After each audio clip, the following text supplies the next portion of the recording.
A very good morning to you all. Welcome to Fishburn Hedges. I'm John Williams. I'm going to be your chair for the day. A couple of things. Health and safety. There is no planned fire alarm testing to go on, although the fire alarms that are linked to the various cafes down below are very temperamental. So the normal protocol I'm not supposed to share is you wait until 15 seconds and expect it to go off, and if it doesn't, you then head for the door. But I think just let's be sensible here on that.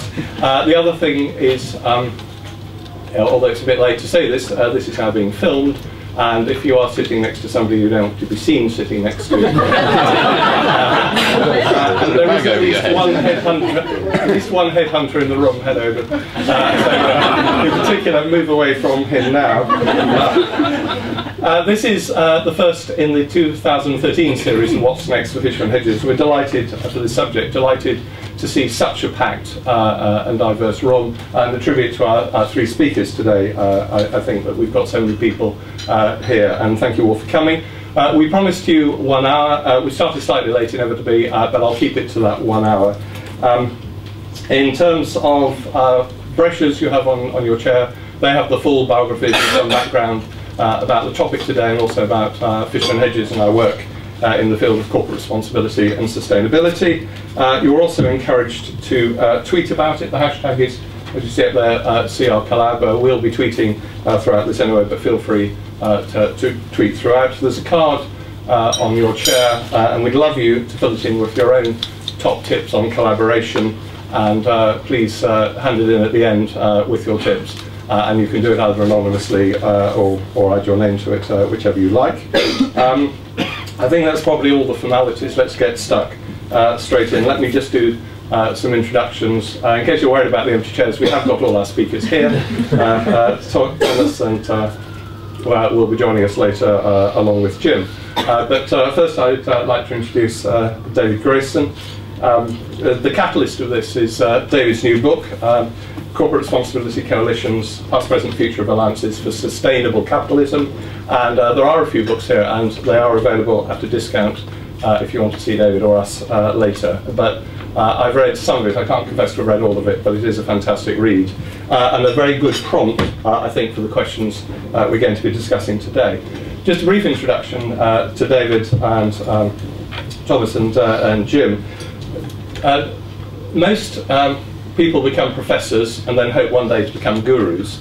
David actually started as a guru and then became a professor. He's currently Professor of Corporate Responsibility and heads the Doughty Centre at Cranfield, which is a fantastic role and probably a sort of synthesis of an extraordinary career. But what David is above everything is a practical guru. Indeed, Thomas from Unilever will be interested to know they actually started at Procter & Gamble up in Newcastle, but in the early days also started on a long career of social entrepreneurship with Project Northeast and other ventures. He's been Managing Director of Business in the Community at the Prince's Youth Business Trust. I won't go on because it's far too long a CV, but we're delighted to have David here today. He'll be joined on the panel after the first section when I'll talk to David about his book and the general trends, and then bring up Thomas Lingard and Jim Woods.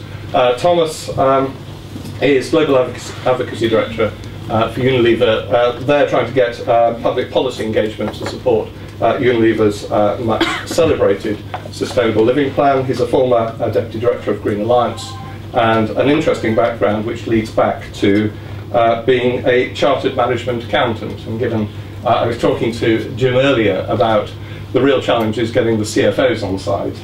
Maybe that's something we've managed to do with Thomas, and I'll be interested to hear how he made that journey. Jim Woods is Chief Executive of Green Mondays, which many of you will know, hopefully some of you will have gone to. An extraordinary coalition, collaboration, whatever. Wouldn't want to call them the smartest guys in the room, but they're certainly the most sustainable. And I think a great organisation to be involved with. I didn't know, because Jim's biography, as you see, tells you nothing about him at all, which is an appropriate kind of collaborative responsibility, I suppose. But truth is, he's been an extraordinary entrepreneur, various different businesses, and I think he was an entrepreneur first before he was social, including being a telecoms analyst when world stock markets were crashing in Asia around the turn of the century. So looking forward to having Jim here today. We will speak, Thomas will be speaking particularly quickly because he's got to leave for Bali. And I'm trying not to make a joke about I hope he walks there sustainably. And Jim has got a lovely blog you should read. He's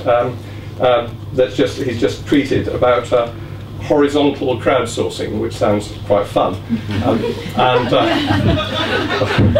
and also does recognise the collaboration that Fishburn and Hedges has been had with, I think, what he also calls vertical crowdsourcing, which sounds less fun, but we may hear a little bit more about that later. But really now turning to David, your book. I don't want to discourage people from buying it, but can you tell us, one of the key themes really out of the book, David, about the future, not just of collaboration and coalitions, but about corporate responsibility as a whole? Actually, I'm still sort of trying to get my mind around horizontal crowdsourcing. I'm not sure if it's a polite way of describing a sort of proverbial in the brewery, but so what Jane Nelson and I tried to do in this book was to describe how what we think is rather an under-recognised social movement. We don't usually think of business activity in the context of social movements, but we think this has been a very powerful social movement around the world over the last 40 years. And to capture what's been some of the essence of that journey, and to also now track where these various coalitions, business-led coalitions specifically, so organisations like Business for Social Responsibility, based in the States, or the World Business Council for Sustainable Development, or CSR Europe, and so on, where they've got to, and in particular, where we think that the big challenges suggest that at least some of these coalitions could be playing a bigger role in the future. And I mean, one of the things that struck me about the book was, you list a lot of achievements and a lot of growth, but the truth is that are the number of coalitions that have set up, you list over 100, is that genuinely a sign of success, or is it a sign that everybody wants something new? Is it very bureaucratic? Should actually coalitions coalesce? Well, I think first of all, there are many more than the 110 general coalitions that we describe in the book. They are the various national ones around the world, like the Institute of Ethos in Brazil, or here in this country, Scottish Business in the Community and Business in the Community, and then the big international, what we call the global field builders, like WBCSD and International Business Leaders Forum, and so on. But beyond that, and one of the developments particularly of the period since the millennium, has been that in addition to a sort of filling in of some geographical gaps in different parts of the world, in places like China, for example, you've also seen a lot more issue and sector-specific coalitions, and that's where there's been a huge growth. So there's hundreds of those, possibly even thousands now of those coalitions. And undoubtedly, in some places, there is potential for merging, and we've seen it in one or two instances, in Austria, for example. We're also seeing some of the coalitions taking on the responsibility of being the national contact point for several of the international ones. So in South Africa, for instance, National Business Initiative, which goes back to the 1970s in the apartheid era, it's one of the major organisations challenging the apartheid regime. They've now become the national representative for the World Business Council for Sustainable Development, and they're also representing the UN Global Compact in South Africa. So we're seeing that kind of consolidation. We had a survey that Globescan very kindly did for us with the support of ArcelorMittal, where we surveyed coalition leaders around the world, and we asked them a lot of detailed questions about what was happening to their membership, what was happening to funding, where the focus of their activity was by comparison with 10 years ago, and so on, and whether they were optimistic, essentially, about their future potential, their ability to be able to influence businesses more in the future. And as you would expect, the leaders of these coalitions to be, by and large, they were very bullish. But the single word, when Globescan were giving us the headline debrief of the detailed survey they'd done, the single word they said summed up all the detailed qualitative responses was collaboration. And I think that is very much now one of the buzzwords. It used to be partnerships being the buzzword everywhere. Now it's collaboration. Because I think there is a recognition that just as individual companies, however big they are, can only move the needle very, very slightly on their own. That's why Thomas, for example, is doing this important work in terms of not just what can Unilever do as an individual company, but what are the public policy changes nationally and internationally that will create more of an enabling environment for more businesses to understand the business benefit, the business opportunities from embracing responsibility and sustainability. How you create that kind of enabling environment, that requires lots of different players, and that will only happen, I think, in time if there's a great deal more collaboration. And we try and summarise some of the areas where we think that at least some of these coalitions, not all of them are either structured, have got the resource to, have got the aspiration to, but we think some of the coalitions can play a much more significant role in a number of important areas. Yes, I'd like to come back to that. But can I pick up on the point you said there's a trend to much more sector-specific coalitions? Because that sounds, you could argue, going backwards, because I'd be interested in Jim's views on this, because one of the great strengths of these coalitions is you get outside your sector. And traditionally, pharma benchmarks against pharma companies, or oil and gas against oil and gas companies. And actually the cross-learning from different sectors is part of the strength of this. And should we be worried if there's a trend of people looking slightly more inwardly into their sectors? I think it's very much it's the genius of the and rather than the tyranny of the or. So I think it makes sense for you as a company, for example, in cement, to be a member of the World Business Council for Sustainable Development, but also then to be part of the Cement Sustainability Initiative, which is being run by WBCSD. So I don't think you have to say it's either or. And one of the interesting developments in the last few years has been the way that several of the coalitions have in fact been taking on the kind of the secretariat and providing a lot of the kind of back office technology, if you will, for these subject or sector specific coalitions. And that I think is a smart way of getting economies of scale and addressing both some of the more specific questions that are going to be related to a particular sector. I mean, some of the big issues facing telecoms companies, for example, in places like Syria today, or any other conflict area, in terms of what are your responsibilities both to obey the national laws, but simultaneously how you make sure that you're following the Ruggie framework in terms of human rights, and some very practical challenges. Now, just ask Vodafone and the other mobile phone providers in Egypt, who were forced by the then Egyptian authorities to take down their networks in January 2011. You're dealing with some very specific issues to your sector, where you do need some capacity to, I think, to be able to think with your peers about how do we respond in a way which is the responsible, ethical way going forward on some of those industry-specific questions. Yeah. I've got to ask you, because I don't think anyone else is going to ask the really challenging issue, which actually... I don't know, I've looked at the attendance list. I think there's going to be some very challenging questions. I think the most challenging, ironically, it's chapter 11 of the book, appropriately. Some may argue, but hang on a minute, isn't capitalism failing? And you address this head on and very fairly, but a couple of things that leapt out. You talked about a couple of elephants, which you may want to expand on. Issues, actually you mentioned tax, which of course is now currently a very hot topic. You mentioned trust deficit, governance deficit, sustainability crisis. And in particular, interesting enough, you did tot up that only 10 to 12,000 of the multinationals out of 80,000 are actually participating, so that's quite a gap. It's an unfair question because we don't know what it would be like if the coalition hadn't happened, but are they a counterweight to whatever crisis in capitalism people might perceive? I mean, one of the people that we quote in the book, actually not by name because it was an off-the-record comment, but a very distinguished economist said, well, if all of this activity has been so great, why is the Financial Times running a series on capitalism in crisis?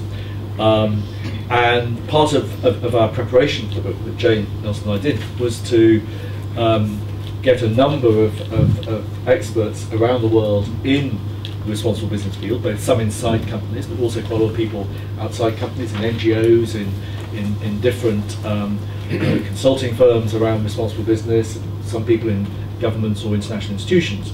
And we, sort of rather Delphi panel style, we posed, gave some of the emergent thoughts we had about the impacts that the coalitions collectively we felt had, some of the criticisms that we'd already picked up from the early interviews, and what we thought were some of the potential ways forward. And we posed a series of questions to those experts. And we got a lot of development of the criticisms section, unsurprisingly. So we tried to sum up those criticisms as fairly as we can. We do argue that in the face of what is clearly a global trust crisis, as well as a global governance crisis and the global sustainability crisis, ongoing global financial crisis, we do think that for at least some of the coalitions, there is a potential to be part of, not to expect that the coalitions themselves are going to do this, but to be part of a network that develops ideas about what does a more sustainable, responsible, long-term capitalism look like. Al Gore and David Blood did some thinking around that in their manifesto, which they summarised in the Wall Street Journal last year, for instance. There's a number of initiatives around the future of capitalism here in the UK. Ken Costers with the St Paul Institute and the Catholic Archbishop of Westminster's Better Business Blueprint, and so on. And we think that some of these coalitions have got a role to play, and indeed some of them are. The work WBCSD, for instance, has been doing around their 2050 vision, which is in the process now of updating, I think. The Institute Ethos came out last year in Brazil with a fairly detailed statement around the concepts of green, responsible, inclusive growth, and we've seen similar initiatives from a number of the other coalitions. In some, that's starting to create some of the elements and the ideas around what does a more sustainable capitalism look like. Because as we all know, there's lots of different varieties of capitalism, and capitalism isn't immutable. So how does some of the ideas get socialised? And the best of the coalitions have got great access to businesses and to business leaders. Well, the other organisations we talked about at some length in the book, it's not a business-led corporate responsibility coalition in the way we've defined it, but nevertheless has been hugely important and influential in terms of raising awareness, developing thinking, helping to socialise the ideas around responsible business, is the World Economic Forum and its various corporate citizenship initiatives. And we think collectively, the best of the coalitions and sui generis groups like the World Economic Forum have got a lot of potential to help to socialise some of these critical ideas around what are the kinds of changes, whether it's some of the thinking that Mark Goyder and his colleagues in Tomorrow's Company have been doing around things like board mandate and stewardship investing, and businesses actively trying to change their share register to get a larger proportion of investors who are genuinely shareholders rather than share traders, and who want to be in that company, invested in that company for the long term. But a lot of those ideas around, they need synthesizing. Yeah. Thank you. Interesting you talked about WEF as sort of sui generis and more of perhaps a multi-stakeholder platform. I mean, what are your observations about how much business-led coalitions, which tend to be very business-oriented, including the one we're both involved in, business and the community, versus ones that are genuinely multi-stakeholder, and in particular within that, I think what is the ideal relationship with government? And obviously it depends where you are, but that I think can make businesses quite awkward, I think, in terms of that relationship and getting sucked into governmental obligations like the responsibility deals over here to do more and more, but under government's direction rather than business's direction. And actually, historically, there's been a huge spectrum. So some of the earliest coalitions, the forerunners, for example, of National Business Initiative in South Africa, were created by people like Harry Oppenheimer and Anglo-American in opposition to the then apartheid government. And they were part of the movement for change. The very first of the coalitions that we mapped, the Philippines Business for Social Progress, began in 1970 as a response to the dictatorship then in the Philippines. In some other countries, by contrast, the emergence of the coalition was very much encouraged and blessed by the government of the day. So in this country, contrary to some people rewriting history, the emergence of business in the community and Scottish business in the community was very much in the minds of the business leaders who were starting them in the 1980s, part of the quid pro quo for smaller government. And Lady Thatcher at the time made it very clear to people like Hector Lang and Alan Shepard and other business leaders, Alistair Pilkington and so on, starting business in the community and Scottish business in the community, that if they wanted less government, less regulation, then they had to be more proactive. So there's been that quite a spectrum. Undoubtedly going forward, governments have a crucial role to play. Partly it depends on the social and political conditions in the country concerned.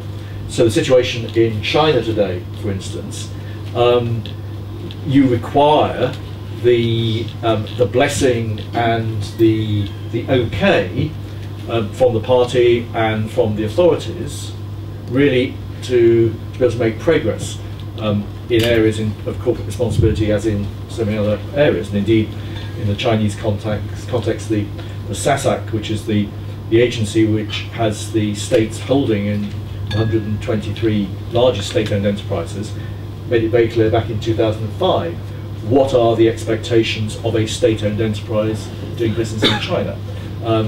So in that context, the relationship with government and how government sees the role of business is very, very important.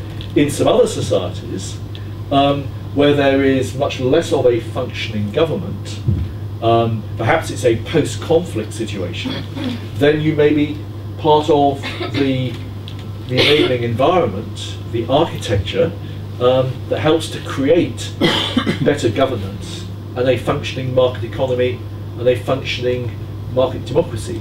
I mean, Tom's about to go off to Bali with, amongst others, the Liberian president. Well, the newest of the corporate responsibility coalitions is the CSR Liberia. It's a very small, very fragile coalition at this stage. But their President A. Johnson Sirleaf has made it clear that creating that kind of coalition is part of how the business world can help to create a functioning market economy and a functioning democracy. And there are some similar discussions going on with Aung San Suu Kyi in the Myanmar context right now. And a number of different initiatives from different Western governments to try and support that kind of process. And that may well lead to some kind of coalition. So I think it'll be horses for courses. Let's not get me started on the way in which the government has, I think, completely mismanaged the concept of responsibility deals, which had I would say this, wouldn't I, because I was part of the group that proposed them to David Cameron before the 2010 election. This is the man to blame then. But they have implemented it they've missed out a whole series of the crucial things that we said were the absolutely critical success factors that you needed to make such things work. So I absolve myself in advance. Please ask a question on responsibility deals later. Interesting from my work at Shell, observations that actually, of course, in some countries, business involvement is creating a social structure that otherwise is very weak. But a couple of observations about China.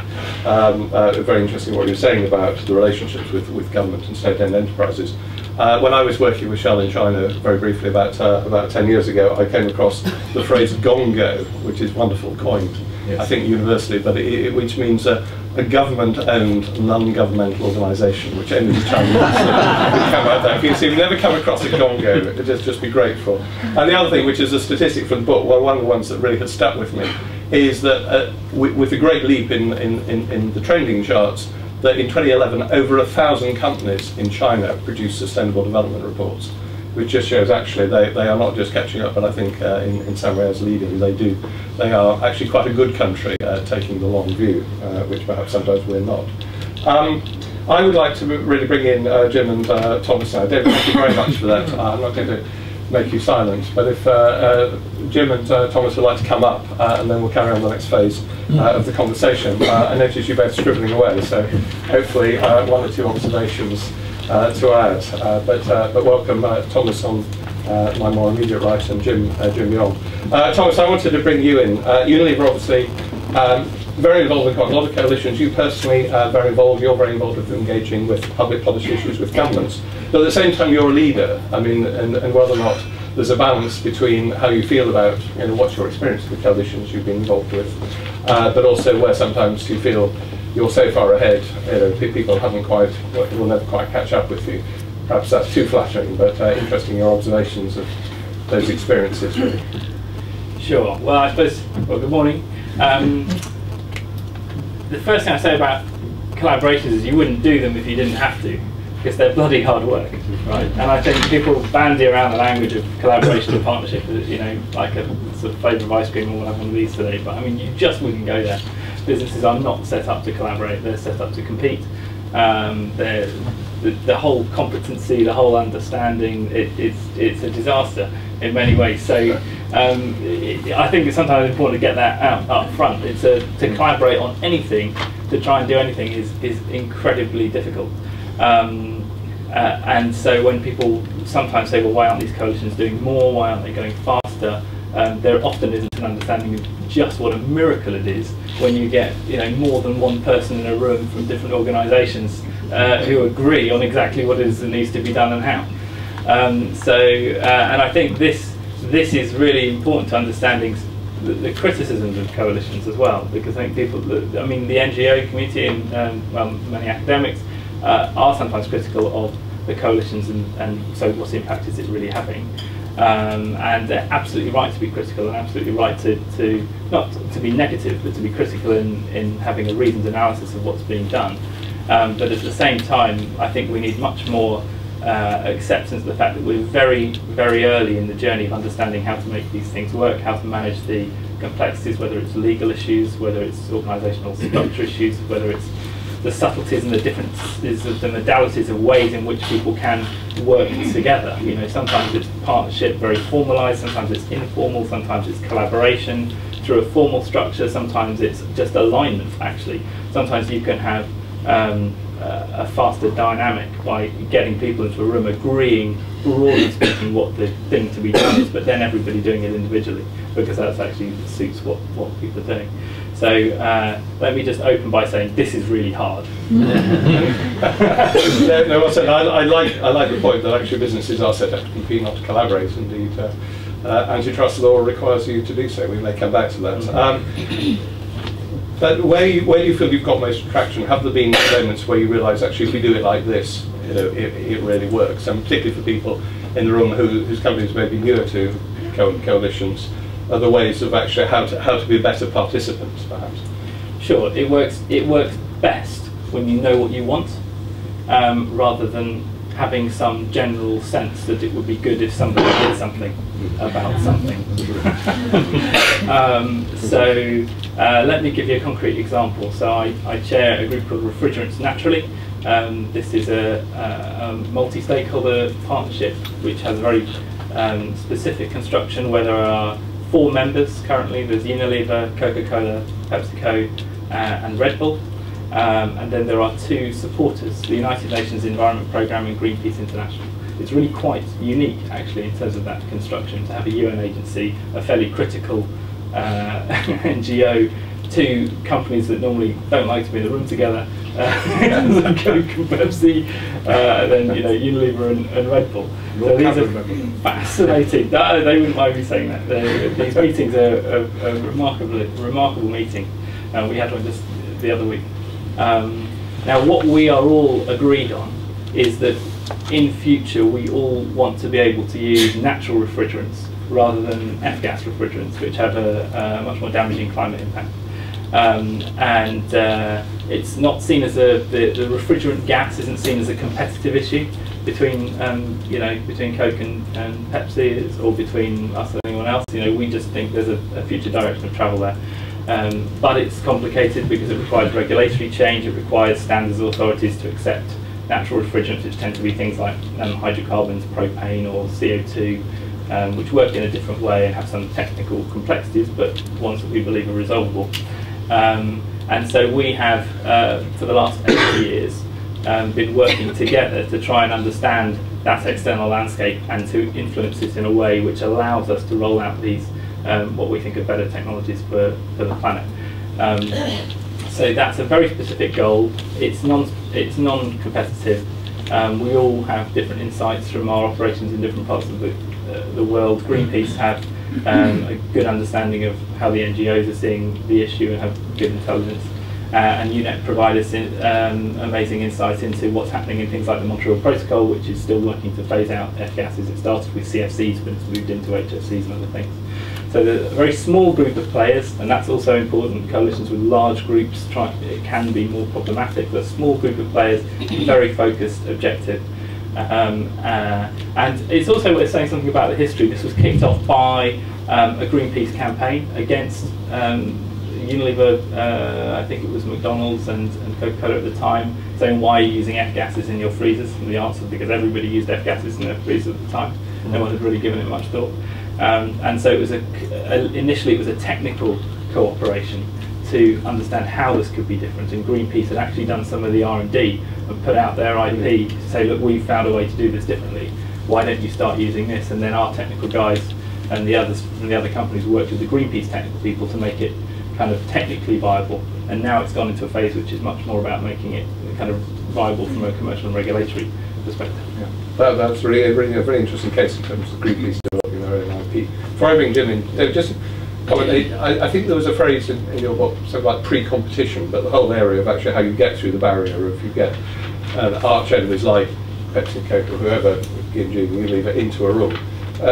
Was there an issue that you felt that was a barrier, particularly to coalitions working? I mean, it has been sometimes raised, and we talked about it just before the meeting started in the context of some of the work before the last general election in this country around responsibility deals. And certainly in some cases, it has been interpreted that by learned friends that this kind of discussion was somehow challenging competition laws, and that seems to us to be sort of something of a misreading of the spirit of what those competition laws are designed to try and tackle, abuse of dominant position and so on. So I think it may well be that in some societies where there is a very strict interpretation of antitrust legislation, that there may need to be some kind of test case or some kind of ruling, etc. I think as part of the EU, the last European Union Commission communication on what they still call CSR in October 2011, one of the things that they said that they were proposing to do, I'm not sure if it's happened yet, maybe with all the restructuring it won't, but they were proposing to do a review of these kind of responsibility deals in different countries insofar as that they were emerging, and what were the issues associated with them. They would be obviously in a European context the obvious people to take a look at those kind of issues.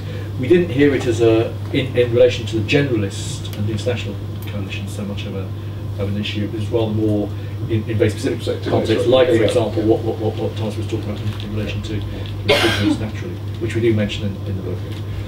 Jim, can I finally bring you in?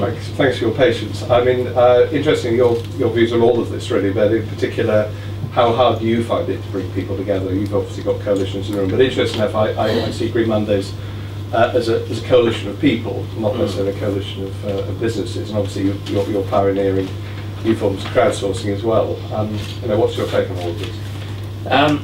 Well, I mean, our sort of whole existence is really about knowledge sharing, and knowledge sharing between different companies in different sectors. And I think we probably do it really badly in a way at the moment because it's still quite passive, and in the sense that this room is quite passive. There's actually an enormous missed opportunity in this room because what we've got is some experts on stage and Thomas. And I'm joking, he's fantastic. But actually, what you've got in the room here is a huge wealth of knowledge, and that is going largely untapped in this moment. And we do quite a lot of this, and we're kind of always thinking, how do we harness the wisdom of the crowd and the people who are in the room? And I think it's when we start to do that, then we'll move into a very interesting space. So I think at the moment, collaboration is difficult. This is not difficult, but actually when you start to sort of talk about collaboration that could deliver systemic change, I think you've got to work out what is the shared value from people collaborating, and that's got to be a starting point. What is the commercial value as well for everybody involved? And if you can identify that, then you've immediately got a fire that's starting to burn. Collaboration between competitors, I think, is about the hardest collaboration you can do, but it's not impossible. So, you know, we did our event with Sainsbury's where we partnered with Fishburn Hedges, and we basically we got 220 people from across the corporate community to crowdsource opinion on Sainsbury's strategies. So we laid it out, and they came in and they rated it, and they wrote a book about that thick of comments, 684 comments. They rated all the different areas. Great for Sainsbury's. It was basically they did gap analysis with 220 people who were their peers across different sectors, but also including their competitors. And before we had the event, Justin King said, well, he said, first of all, what is crowdsourcing? If it's anything like Twitter, I don't want it. But he also said, why are my competitors in the room? Why have you got Tesco? Why do you have Asda? And we said, well, you know, we offered not to have them, but your team said, let's have them in. And I said, you know, our view is that you buy a litre of diesel, and that's your diesel. You put that diesel into a truck, and you burn it, and it turns into carbon. That's everyone's carbon. And therefore, these issues of sustainability are ones that are different, that lend themselves to open business. You know, M&S is very good at saying we're 15% of the way to being sustainable. We can't be a sustainable company in an unsustainable economy. We need everyone to work together. So I think it would be madness to expect people to share knowledge around their core business IP. That's not going to happen. But I think on areas of sustainability, it absolutely makes sense. And I think, you know, if you take a step back, and business used to be a very social activity when, you know, go back to the Stone Ages when, you know, you were trading stones and sticks, and then, you know, the Industrial Revolution came along. Milton Friedman in 1970 said the social responsibility of business is to make profit. I was very interested in David's comment about the BITC owing some part of its existence to a quid pro quo for a smaller government, so a coalition in exchange for a smaller government. And I think what you're getting now is smaller government, not by design but by default. Government can't cope with these issues of climate change, and actually businesses are starting to reconvene and become social again.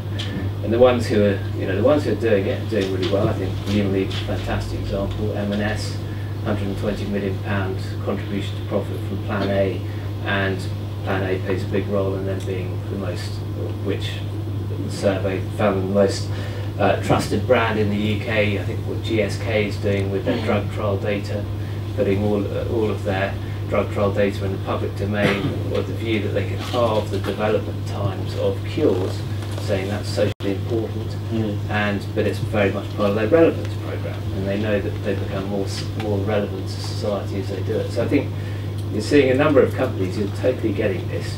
But the thing for us is all these companies are going down a pretty similar journey, regardless of what sector they're in, where they are in the supply chain. They're starting off saying, who should it be our head of sustainability? Should it be, you know, a property director or an external person? How should they, where should they report into? The CEO, the board, the marketing director? How does the sustainability team engage with the company? Do we want a fat team, a thin team? Do we, you know, how do we work out on material issues? Who do we consult with to do that? What are we going to do on carbon? How do we engage our supply chain? How do we engage our customers? They're all going down a very similar journey. I think at the moment, we're still in this sort of competitive era where everyone wants to work it out for themselves, and it's going to take a very long time if everyone has to reinvent the wheel themselves. But actually, if you could imagine if everyone started to share knowledge efficiently, the transformative change that could come about in an area that actually lends itself to collaboration. So yeah, I mean, I think collaboration and knowledge sharing is why we should be hugely excited about what we can achieve. Thank you. I like the idea you start halfway up the mountain on your journey, not at base level necessarily. David, you pricked up at DSK. Yeah, well, I think we are in a really exciting time now, internationally, because what we are seeing is a whole series of new methods of solving problems and new kind of institutional frameworks emerging. If you didn't get a chance to hear it, I was on the waiting list, I didn't get to hear him live, but I was listening to a podcast the other day of Don Tapscott's talk at the RSA a few days ago about some of the work that he's doing around what he's calling global solution networks, which is around a whole series of explained an interesting typography of different mechanisms, some of which are government to government, some of which are governments with companies and with NGOs, and a whole series of different kind of hybrid mechanisms, some of which are self-regulation or collective self-regulation, and some of that is blessed by some democratic institution. So something like the multi-stakeholder extractive industry transparency initiative is a very interesting example of co-regulation by businesses, but then blessed with some democratic legitimacy by a number of governments funding it and becoming members of it, and so on. And there is some beginnings of some intellectual frameworks and underpinnings for this now. There's a professor in the Norwegian School of Management, Atle Midten, who's been doing some work around the concept of partnered governance, and Simon Zadek has been working for a number of years around the concept of collaborative governance.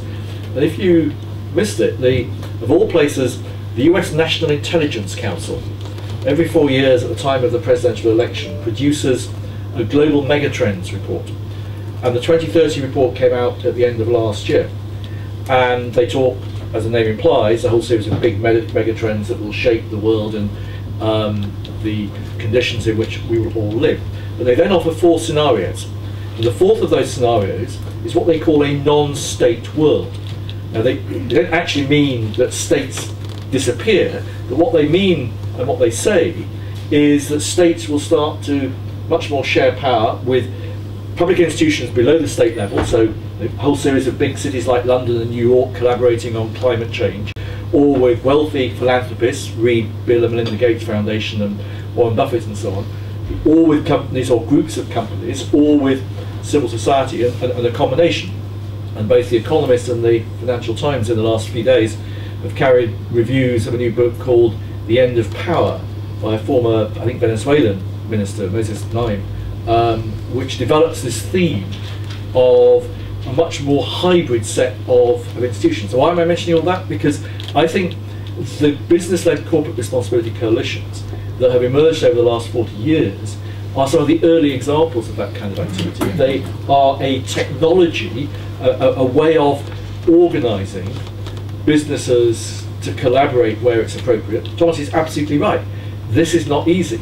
And when someone says, but where is the evidence that these coalitions have had any real significant positive impact? I say, well, actually, I rather trust the judgment of hard-nosed business leaders from a Diageo or from a Shell or whoever, who've actually year on year paid the subscriptions. I don't think it's all just inertia, that they continue not just to pay the subscriptions, but also in many cases to be personally very engaged. Thomas's boss is about to become the chairman of the World Business Council for Sustainable Development, for example. Very substantial time commitment. The number of business leaders are making directly in these coalitions. And I think it's not just the coalitions themselves. What I'm really interested in is the technology that they have evolved over the years that I think can be applied in lots more of these new hybrid forms of problem solving. Yeah, fascinating. Thomas, I want to hear your views on Unilever's experience with crowdsourcing, but if I may, I'd rather now throw it open. And if I can completely disregard what people said, if we can have kind of analog rules for asking questions, in that don't download your whole life experience. We haven't got quite enough time for mass crowdsourcing, but if anyone has any questions, I'm sure you do, then please could you say who you are, where you're from, and first questions, if there are loads, I'll take them in groups. Anyone want to go first? I can't believe you don't have questions. Right at the back. Is this working? Yep. Graham Randalls from NEF Consulting, part of the New Economics Foundation. Yep. Thanks very much for a very interesting set of presentations. Just one thought really, probably at Thomas. I was very interested about the example you gave of the refrigerants, but you said it came as a result of Greenpeace pressure. What's it going to take for these kind of initiatives to come not as a result of pressure groups, but from the organisations themselves really initiating it, because I think it's a really good idea without that burning platform? Do you want to take a few? Or I'll just I'll take that one just for now, because I think that's very strong. I'll come back to you in a moment, Tom. Sure. I do. And that's a great question, because the worry I have when you talk to the NGOs is just how resource strapped they are. And I used to help run one, and you feel very acutely that there's 20 things you want to campaign on, and you can pick 3 of them. So what about the other 17, and what happens to them? So we absolutely need to get to a place where people are spotting the things that the NGOs would have spotted if they had the resources to do so. That was sort of nearly a decade ago, and the world has changed dramatically, I think, in the last 10 years in terms of businesses' understanding of the need to do more sort of systems thinking, horizon scanning, understanding life cycle impacts of products and businesses. So I think we're already on the trajectory. You still face, I think, the challenge that a typical business response when faced with 100 challenges is to say, well, let's prioritise and let's work on the top 3. Which is a sort of perfectly rational business response, but it still leaves you with 97 important things that no one's doing anything about. And this is a governance problem. It comes right back actually to what David was saying about kind of what's happening in global governance. How are we, as a global community of businesses, governments, NGOs, going to decide what matters, going to decide what gets done, and going to decide how it gets done? This is, I think, it sounds very general, but that's the big question of our lifetime. The traditional structures of identifying what's important and making something happen, and just not working as they need to at the scale they need to. So we do have to be open to these, these new forms of I forget the term exactly, but sort of multi-dimensional governance or cross-sectoral governance. But Jim, yeah. just sort of moving to you. Burning platforms may be good in the sense I think we've made progress because of the pressures from Greenpeace, and may not be a bad thing. I mean, do you feel the need for burning platforms is still there? Is that why there are so many chief sustainability officers out there now, or is it because the scenario planning, the future watching is not working well enough inside business? Well, I think it comes down to whether the primary driver is risk or opportunity, and certainly the early stage collaborations were risk driven. So M&S, they're very clear that Plan A was born out of frustrations that NGOs were exposing their supply chain issues, and they decided that actually rather than being on the back foot, they wanted to be on the front foot. They started to work with NGOs and coalitions. So that was, I would say, risk driven. But I think what you're seeing more and more now is opportunity-driven strategy. So, why is GSK putting all of their drug trial data in the public domain? So for tuberculosis and other major diseases. Well, it's really about their license to operate, and they feel that by going open on this, allowing other people to develop cures off their drug trial data, which is a highly collaborative thing to do, that they form a bond, they form a relevance with society, which will help them build value in a very complex sector. So I think what we're seeing is a shift from risk to opportunity, and I think it's a much more exciting driver. You want to add to that, David? Thank you. I think there will always be the need for NGOs to keep challenging and to be asking the why can't you do things differently questions. I point to one of the coalitions that we also profile, which is MALA, Israel Business for Social Responsibility. And you might recall in 2010, you had a very major social protest movement in Israel. Started actually, ironically, with a campaign against the bakery business that was run by the president of MALA, the president of the coalition. So hugely embarrassing and difficult, not least because that was a business that thought that they were actually being a very ethical, very responsible business and so on, and suddenly they found themselves in a very high profile way on the receiving end of quite a hostile campaign, which then massively expanded into a more general protest against rising prices and social conditions and the growing inequalities within Israeli society. Now, one of the things that MALA then did was to go through a very significant visioning and revisioning process, which was inspired by some techniques that had been developed by the Israeli military after the Yom Kippur War, when Israel, of course, had an existential threat, very nearly was obliterated if the Nixon administration hadn't intervened crucially in '73. They applied this technology, and they've actually now got a whole new strategy as a business-led corporate responsibility coalition. And what they're particularly doing, I mean, they're still doing the basic stuff that they're doing as a coalition in terms of identifying good practice, sharing it amongst members, capacity building and so on. But the real new added value that they have taken the initiative now to develop is that they're acting as a brokerage service between member companies, for example, in the Israeli high-tech field, and using some of the technologies that are being developed for a military purpose to help to tackle issues like desertification and desalination and things of this nature. And the Chinese diplomat who is, I forget the name, who was Secretary General of Rio Plus 20, when he was in Israel a few months before Rio Plus 20, was talking about this kind of brokerage potential. Now that was them taking the initiative. So Jim's absolutely right. As companies go up a stage of corporate responsibility maturity, from denier about any responsibility at all, complier just sticking with whatever the laws in a particular country says, through the risk mitigator, to the opportunity maximizer stage, that's when I think it really does get interesting. And companies, I think, have got to be quite self-analytical about, so where really are we as a business when it comes to identifying and trying to measure our social, environmental and economic impacts? Are we a complier or risk mitigator or an opportunity maximizer, or even a civil corporation trying to share our knowledge and expertise with others?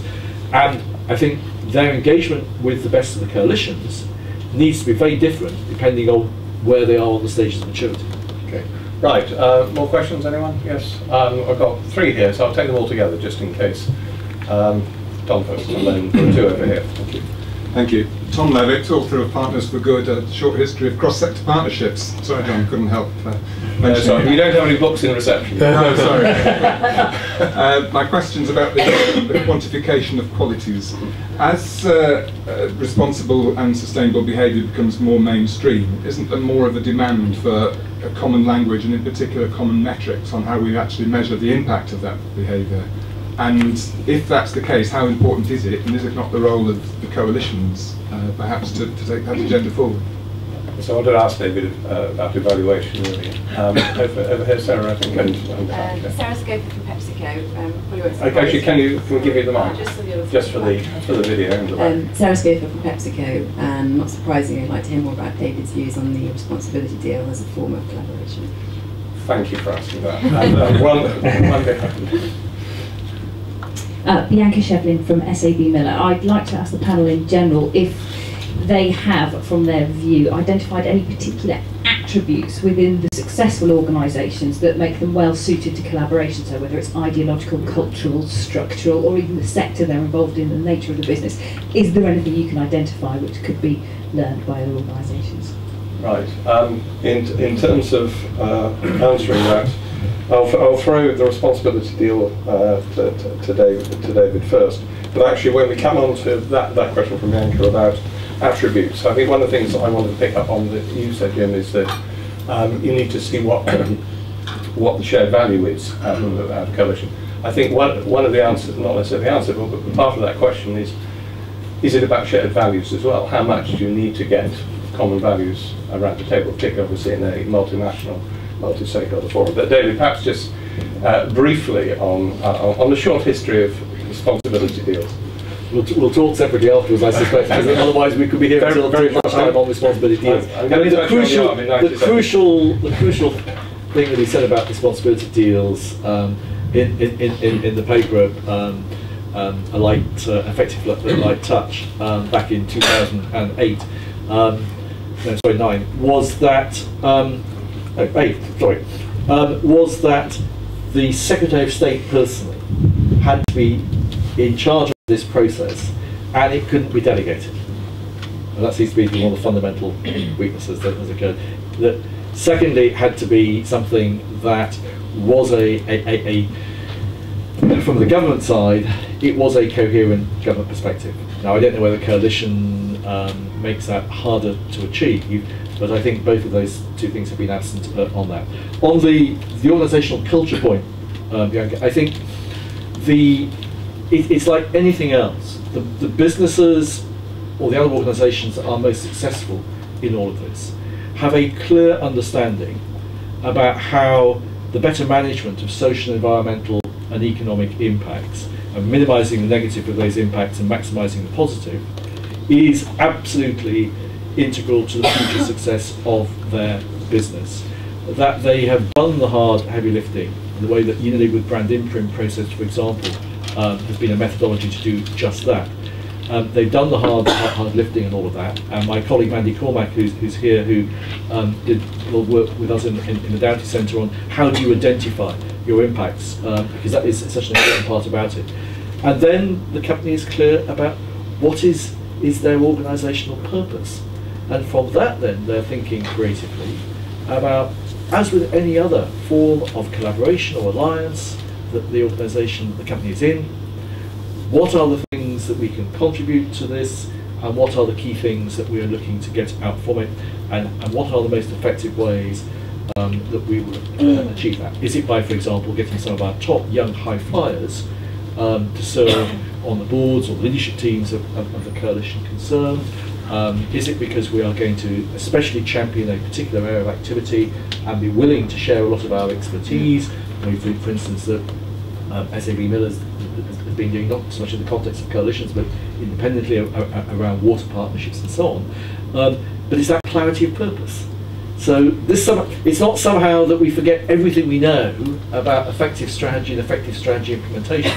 And you had a great question we didn't come to about change management and behaviour and culture change, which I would love to get into next time. But it's not somehow that this field of sustainability you suspend all of those rules of good management. It's the application of them, I think. Before we get to Tom's question, Jim, Thomas, what's your take about Bianca's question? Sorry, me? Yeah, either of you, whichever goes first. And that's the question about suited attributes. I mean, I think there are probably two things we look for when we're looking for companies who will take a collaborative approach to what we're doing and our platforms. I think the first one is, do they genuinely believe there is an alignment between doing good and doing well? And often we'll go to, there are sort of a few litmus tests we have. One is the annual report. So if fantastic sustainability report, but if the annual report's got nothing about sustainability in it, you probably don't believe there is a link. And another one is the head office toilets, but I won't go into that right now. But and then the second thing is how open is the culture. So there are some businesses that have a very open business culture, and some have a closed. So I would say Tesco has quite a closed business culture, and I think it makes it hard for a closed business culture to collaborate whereas an open business culture, so Sainsbury's I think has a much more open business culture than Tesco's, which is why they were willing to go naked on our stage, and they've got huge benefits from it. They loved it, and they're now talking about going naked again a year on. So and they fully get it. They get the value of it, that it's been good for their brand. They've got a lot of knowledge from it.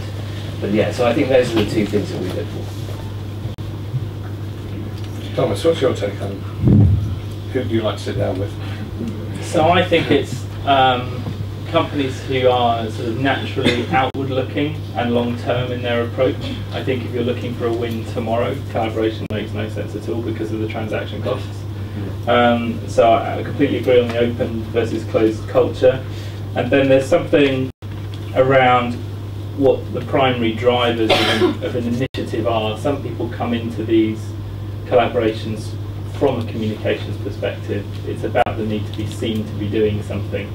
And that is a primary driver, and then other drivers are built in around that, like, oh well, if we need to be seen to be doing something, then we better do something. That's a bad place to start from. It's much more likely to succeed if people go into something saying we need to do something, and then from a secondary point of view, worry about, well, okay, and how do we talk about this? And usually talking about it is part of building the movement and having an impact. So I think an outcome focus rather than a PR focus is a really important characteristic, and I think that in itself is a symptom often of organisational values, and I think that's at the root of a lot of that. That's really fair. To answer impact metrics. No, I'm coming to that. Just to say, we're right up against time. We have Tom's question on metrics, KPIs, evaluation, quant of the qual. Can you take this as a quick, rapid response from all of you, because it's an important question? But also, these are your famous last words, so lay them count. Thank you. David, you go first.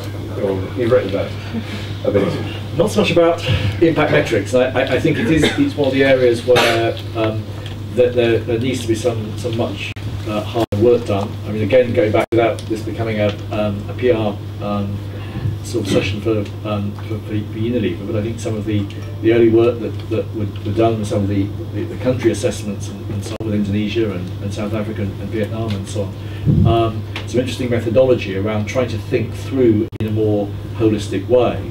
I think how you use some of the reporting that you're doing, and hopefully the further iteration of GRI with the G4 version is going to encourage companies to think much more about materiality and much more about what is our purpose in trying to address these issues.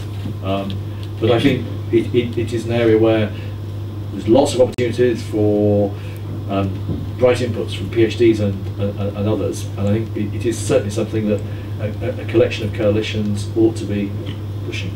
Right. Thank you, Thomas.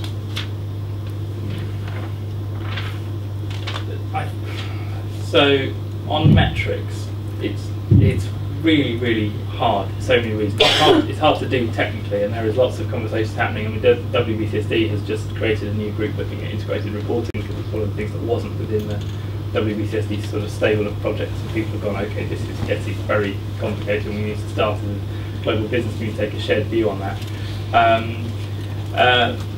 It's important for so many reasons. I think the one that's often implicit but not explicit again comes back to the global governance question. I think people want to be able to see the impact because they're curious about the impact, or whether it's it's all a little hot air.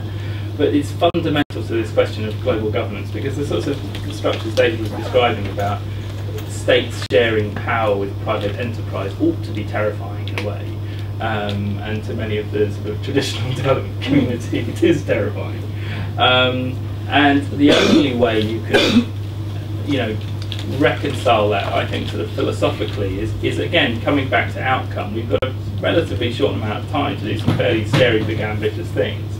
So we have to start prioritising what's most likely to work, rather than what is intellectually the most coherent. So if what is most likely to work is a collaboration between states and private sector actors, then we absolutely have to invest very heavily in building the legitimacy of those private sector actors to engage at that level and take on such a responsibility in helping to shape the future. And that can only be done through providing the means by which those organisations can be held to account by their stakeholders. And then that feeds down into a conversation about, so what are we reporting on, what are the metrics, how are we measuring progress and communicating it and allowing ourselves to be held to account. So I think, I often think in the sort of corporate responsibility world, the reporting conversation sometimes gets a bit techy and a bit left on its own on the side. You know, and actually in many companies it is becoming a separate team that's sort of, again, a bit techy, a bit like the finance function is, you know, in many businesses too. But it's just as the finance function is absolutely critical to the overall performance of a business, the CR reporting function is absolutely critical to, I suspect, the future direction of global governance and the way, you know, the states and companies will end up sharing power in some form. Wow, big challenge to the reporters. Jim? I think a little bit of sustainability dies in metrics, and it's really important not to do too many, in particular because no two companies are the same, so it's really hard to compare. But then there have to be standards, and so we just did an event on net positive strategy. So we identified 12 companies who are going net positive on particular issues like BASF net positive on carbon, Rio Tinto net positive on biodiversity, Kingfisher net positive on timber, and a couple of other things. And they're actually saying we want to make a positive impact on this particular issue just by our very existence. So it's kind of really quite a radical statement, very empowering, very motivating, but it's very ill-defined. So we thought, okay, well, how do we help this movement to find some definition? So we got these 12 companies together, and then a crowd of 200 people. We had Ian Cheshire from Kingfisher. They wrote blogs. We had a survey to capture opinions running up to it, which 150 people filled in. They did roundtables, 12 roundtables in different areas of it. All notes were taken, and then a report will come out on Monday, which basically captures the opinions of the crowd. And what we hope it will do is provide some definition. But it doesn't provide metrics, and it's still up to companies how they want to interpret what's in that report. And it is written by a crowd of people, not by any one individual. So I think we quite like that approach because it gives companies flexibility whilst giving them definition, and they don't die in a sort of myriad of metrics that they don't feel apply to them, and therefore they can kind of evolve. Thank you very much. I'd love to try and sum this up. Actually, no, I wouldn't. But I will leave you with a quote from David's book by the environmentalist and activist who some of you may know, Paul Hawking. Just part of the quote from page 191. I got that far. When asked if I'm a pessimist or optimistic, if I'm pessimistic or optimistic about the future, my answer is always the same. If you look at the science about what is happening on Earth and aren't pessimistic, you don't understand the data. But if you meet the people who are working to restore this Earth and the lives of the poor, and you aren't optimistic, you haven't got a pulse. I think we've been in the presence of 3 very optimistic people. I think as a result, I hope all of you are going to go away net positive. Jim, Thomas, David, thank you so much.